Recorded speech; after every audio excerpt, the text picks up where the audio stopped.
betrayal is almost like the cardinal sin against a leader. That's right. It's because I'll forgive a lot of things. I'm extremely merciful, want to give people the benefit of the doubt, but disloyalty just, and that betrayal aspect of it just hurts worse than almost anything because you so value loyalty. And that's the thing that gets shut down really quick in a leader's heart. If somebody betrays them, it's like you want to protect yourself from disloyalty. So now you begin to distrust everybody. Right.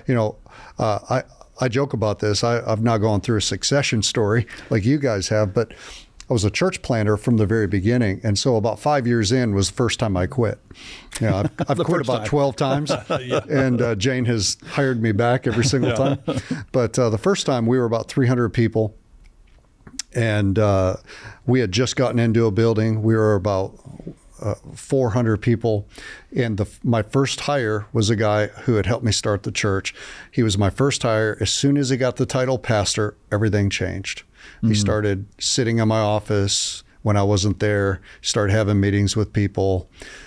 We went through 2 or 3 years of conflict where we would have meetings, bring the other board members in. He would apologize, but he would still do it.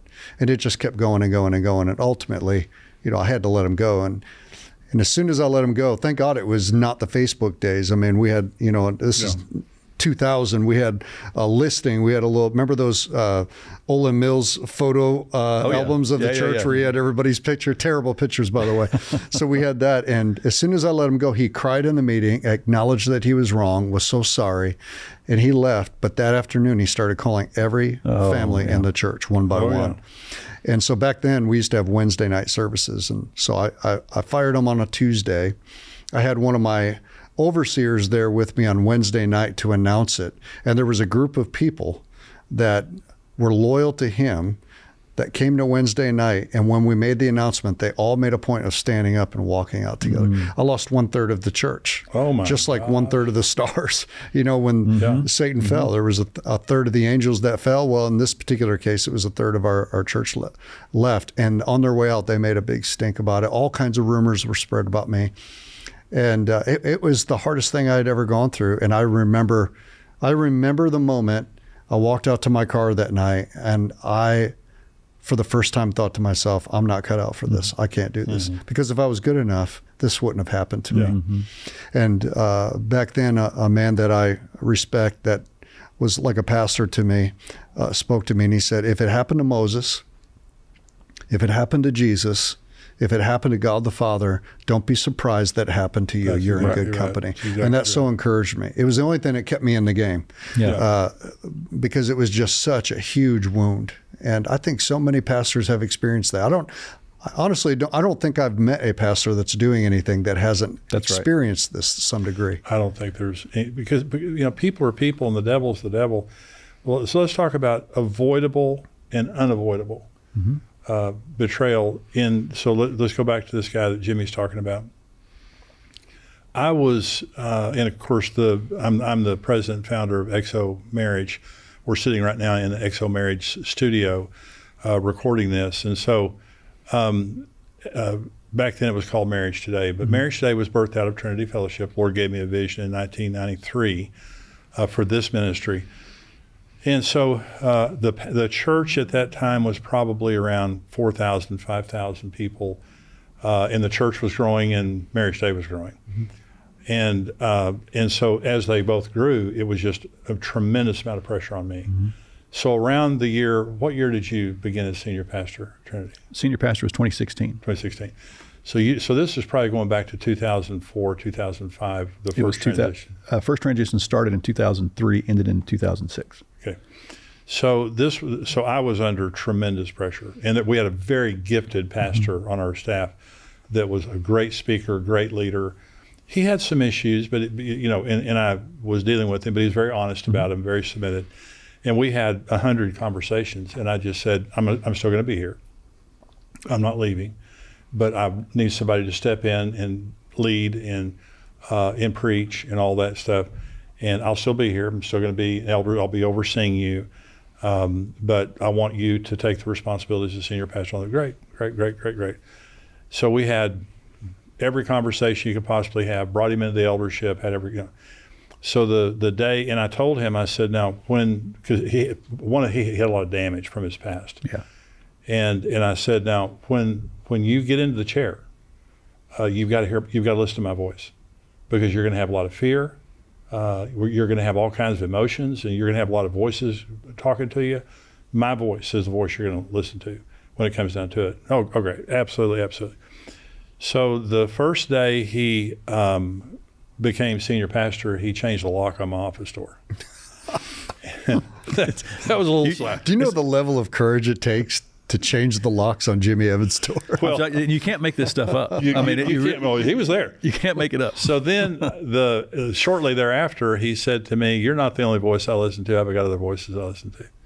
And it was like a little 3-year-old talking about. And I said, "Fine, it's great with me." So I called I had an oversight group of elders. Jimmy was one of them, and I called him and I said, "You oversee him." Well, that's where his trouble came from. So they started. Of course, they were very loyal to me, and so they started overseeing him, and that's when the noose started tightening on him. Well, when they started tightening the noose, that's when he just started going crazy, and I was still there. I mean, of course, the thing I would say about that period of time, it gave me some relief, mentally, physically, not having to preach every weekend, being able to pay attention to marriage, because marriage today was like having a sick child. I had to give attention to it or it was going to die. And so the church grew during that period. The church, the people in the congregation, everybody that was fine. Behind the scenes, he was brutal. He was firing people, just really cruel to people. So we fired him. It came down to the fact that we fired him. And then we had number two.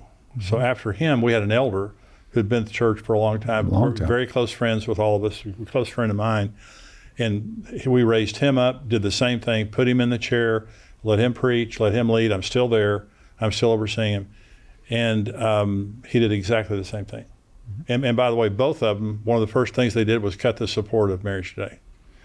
And Are you kidding me? No, I'm to you. So the same thing happened the second time. And he changed the locks too? No, but Worse. Yeah.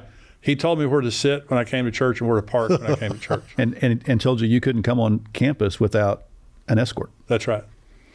So I said to him, now we had all the same conversations. What in the world? We had all the same conversations as with the first guy. I said, this is going to happen. This is going to happen. I'm still going to be here. I'm going to be overseeing you. So he, the day I announced him, he got mad at me, started accusing me of a bunch of stuff, didn't want me overseeing him and all that stuff. I said, fine, I'll let you. So this is the second chorus. So then I turned him over to the elders. Same thing happened, and they ended up firing him.